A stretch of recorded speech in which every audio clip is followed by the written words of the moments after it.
자, 오늘 25일 시장 점심시간인데 여러 가지 종목들 시세 나올 거 다 나온 상태입니다. 오늘 시장을 주도하는 게 셀트리온 삼형제인데 그 중에 셀트리온 제약이 제대로 스타트를 끊었으며 저도 오늘 단타로 해먹고 끝냈습니다. 그리고 오늘 종가 캔들이 어떻게 살아있냐에 따라서 어차피 역사적 신고가 상태라서 그 뒤에도 계속 변동이 나올 수 있는 상황입니다. 정말 최악의 상황으로 여기까지 밀린다 하더라도 어쨌든 몸통이 살아있다면 지금 시장의 시선이 여기로 집중되어 있기 때문에 그 다음에도 변동성이 나올 수가 있습니다. 밀린다 하더라도 크게는 걱정이 없는 상태이며 상한가에 마감을 할 수도 있습니다. 지금 중요한 것은 제가 좀 아쉽게 털렸습니다. 제가 언제 털렸냐면 11월 20일 날 털렸는데 제 수행 실력이 좀 부족하거나 단타로 너무 습관을 들여서 그런 거일 수도 있지만 제가 하소연을 좀 하자면 원칙을 지켜서 매도하는 것보다 다른 종목 두 개의 종목을 같이 정리한다고 이것도 며칠 잘 가지고 있다가 그냥 시초가 못 지켜준 올랐던 가격 못 지켜주는 거 보고서 이날 털려버렸습니다. 매도는 정말 어렵지만 하지만 종목 선정이나 매수 포인트는 지나고 나서 생각하더라도 완벽하면서 간단합니다. 일단 제가 생각하는 게 무엇이냐면 이런 종목을 발굴하는 것은 그렇게 어렵지가 않습니다. 제가 항상 장 끝나고 올려드리는 영상에 힌트가 있으며 셀트리온 제약도 제가 매매한 이유에 대해서 여러 번 설명을 드렸지만 정말 간단합니다. 이때 양봉 뜨고 거래대금이 5,500억 몰렸습니다. 여기서부터 해석을 해보자면 이 거래대금이 떴다는 것은 분명히 의미가 있습니다. 어떤 호재든 간에 양봉 몸통이 살아있으면은 그 뒤부터 활용하기가 굉장히 수월합니다.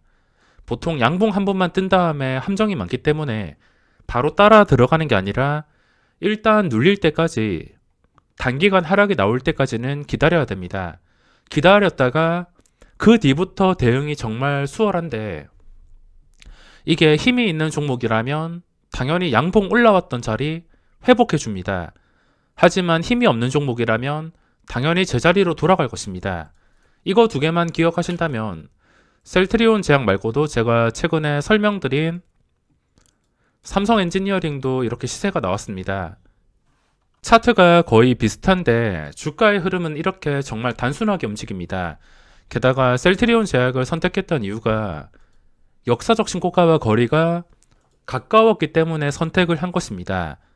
삼성 엔지니어링 같은 경우에는 이 거리가 워낙 멀어서 이건 고점 돌파를 바라면 안 되고 줄 때 먹는 게 중요하겠지만 이 셀트리온 제약 같은 경우에는 그 전에 올라갔을 때 힘이 장난이 아닌 종목이며 역사적 신고가 상태이기 때문에 기대하는 게 큰 종목이었습니다. 그리고 제가 또 생각하는 게 무엇이냐면 스윙 투자하다가 일단 털렸으면은 제가 밥 먹듯이 설명드리지만 평소와 다른 거래량이 나올 때까지 기다립니다. 스윙으로는 실패했지만 평소와 다른 거래량이 나온다면 좋은 위치에 있는 종목은 하루에 이런 식으로 엄청난 변동성이 나올 가능성이 높습니다. 이건 오전에 딱 보더라도 평소와 다른 거래량이 나왔으며 그리고 어제 시간의 거래에서 마이너스 찍혔음에도 시초가가 2% 형성되는 거 보고서 저는 장 초반부터 이 셀트리온 제약에서 집중을 했습니다. 뜬금없이 시초가가 좀 시간의 거래 가격보다 1%에서 한 3% 이상에서 시작을 하게 된다면 그 종목은 그날 집중해서 살펴보셔야 됩니다. 지나서 제가 하는 말이 아니라 항상 설명드리는 말입니다. 지나온 차트 가지고 설명한다고 쉽게 생각하시겠지만 제가 항상 강조드리는 것에 답이 있으며 지금 비슷한 종목을 보면은 이 기준가가 얼마나 중요한지 보여주고 있습니다.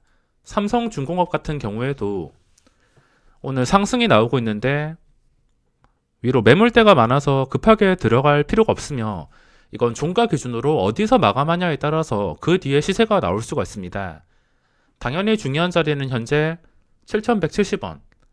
화요일 시주가 이 몸통의 상단이며 이 자리를 다시 회복해서 마감을 해준다는 것 자체가 힘이 끊이지 않았다는 것을 의미하고 있습니다.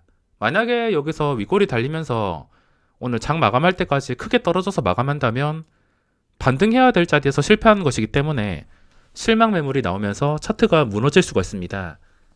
마지막엔 저도 어떻게 될지 모르니까 이게 무너지냐 아니면 다시 올라오냐 이거에 따라서 힘이 살아있냐 아니면 죽었냐를 판단할 수 있습니다. 제가 수행 투자를 했을 때 매수하자마자 그 다음날에 바로 반응이 나오는 것과 단타로 들어간다 하더라도 바로 반응이 나올 때 이 매매 방법을 이용해서 매매를 하기 때문입니다. 단단한지 확인해보고 단단했을 때 들어가게 된다면 바로 반응이 나옵니다. 그 반응이 나온 다음에 상승을 계속 유지해 줄지는 그거까지는 모르지만 일단 반응이 나옵니다.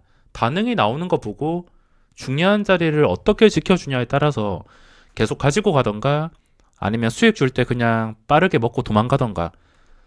매도는 각자 욕심에 따라서 대응을 해야 되며 매수 포인트는 그렇게 복잡하지가 않습니다. 지금 또 하나솔루션이라는 종목도 있는데 제가 보셨다시피 시가총액이 좀 큰 걸 좋아합니다. 시가총액이 큰 종목의 장점은 일단 시장에 거래대금이 몰려있지 않고 이런 상승장이 아니라면 오르기가 힘들 수가 있지만 시장 분위기와 거래대금이 갖춰져 있습니다. 그렇기 때문에 시가총액 조 단위 종목이라 하더라도 충분히 변동성이 이런 식으로 나올 수가 있어서 저는 시가총액이 큰 걸 좋아합니다. 뭐 1,000억짜리도 매매할 때 있지만 시가총액이 큰 종목은 좀 뜬금없이 한 방에 무너지는 경우는 그렇게 많지가 않습니다. 물론 100%는 아니지만 시가총액이 1,000억, 2,000억 아니면은 뭐 700억 그런 종목들은 잘 나가다가 갑자기 무너지는 경우가 많아서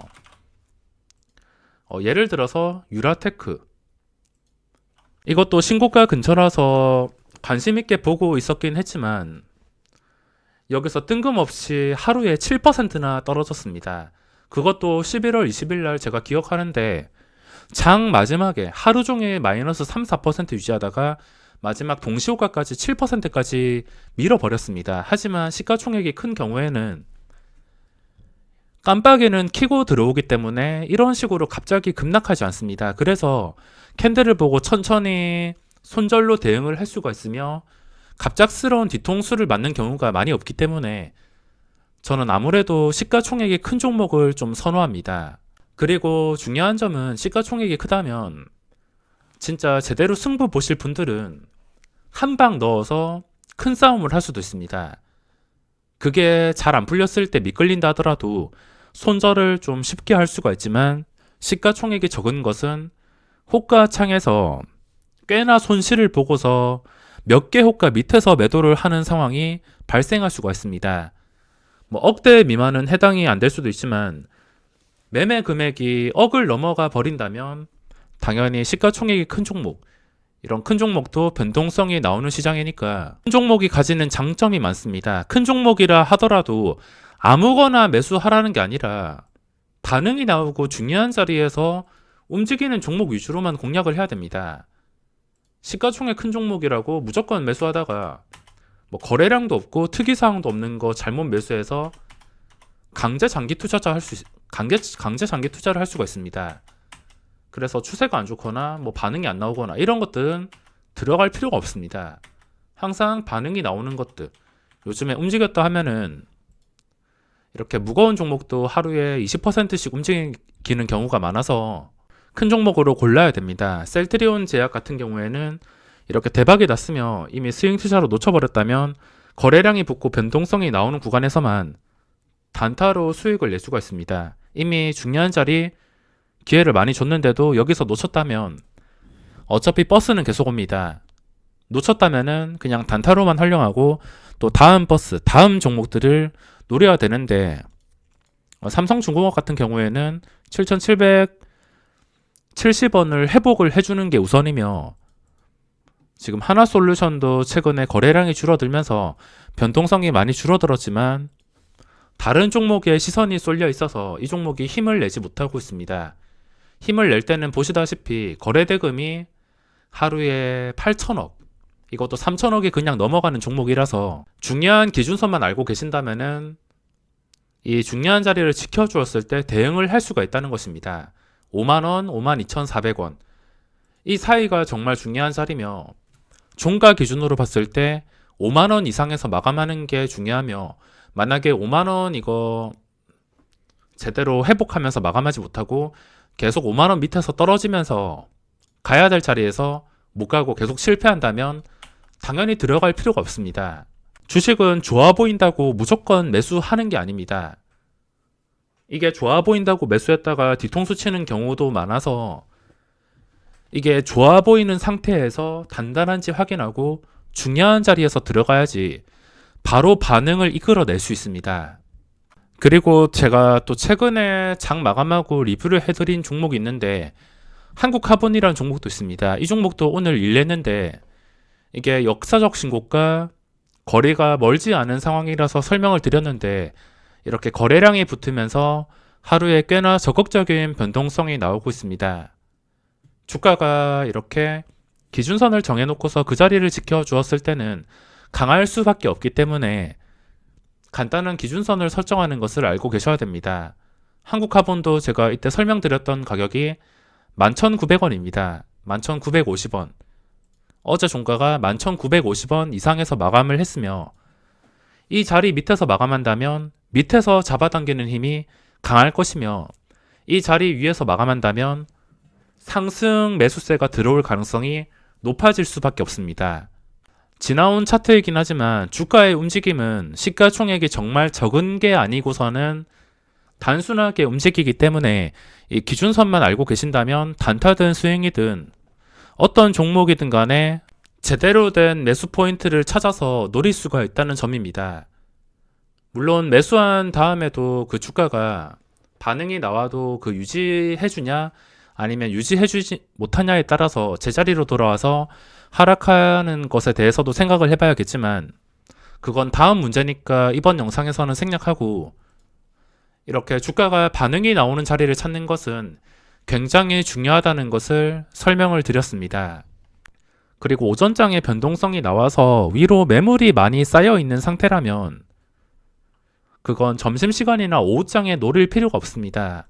내가 들어간다 하더라도 단타도 많이 들어올 것이며 그 엄청난 물량을 뚫어서 시세가 나올 가능성이 생각보다는 많지 않기 때문에 점심이랑 오후 시간에는 좀 호가창이 가벼워 보이는 종목들 위주로 매매를 하시고 나중에 동시호가 다 돼갈 때쯤에 주가가 중요한 위치 근처에서 마감할 것 같다 싶을 때 종가 매수나 스윙 투자로도 노려볼 수가 있습니다.